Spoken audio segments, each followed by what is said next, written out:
Welcome everybody to another episode of the Unbox Minute. Today we're going to be looking at an Intel processor.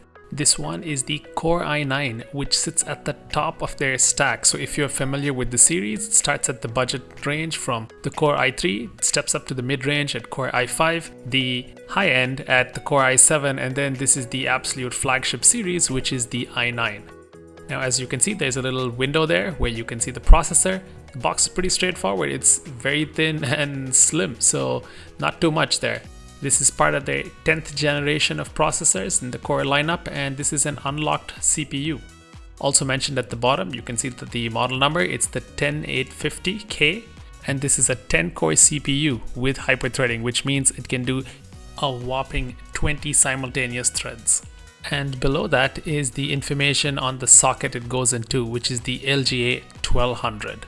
So you would need a compatible motherboard to put this into that. Alright, so let's open up the box and take a look at the processor. So there is some documentation included. The first one has information on how to connect the processor, etc., set it up with the motherboard.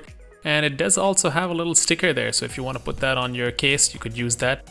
The second one is a bit more boring. This one has to do with the disposal and how the product is meant to be recycled and not thrown in the trash, so thank you Intel for being so responsible.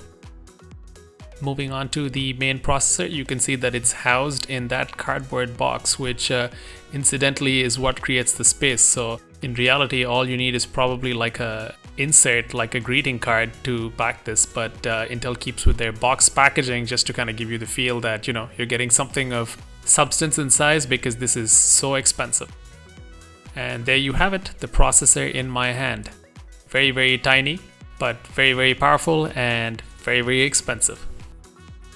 Do get subscribed if you haven't so that you can see the review of this when we do put that out. We will talk about how it fares in day-to-day use as well as productivity kind of usage. For now, you can hit pause just to check out the key specs. If you haven't already, do like this video and do tell your friends about us.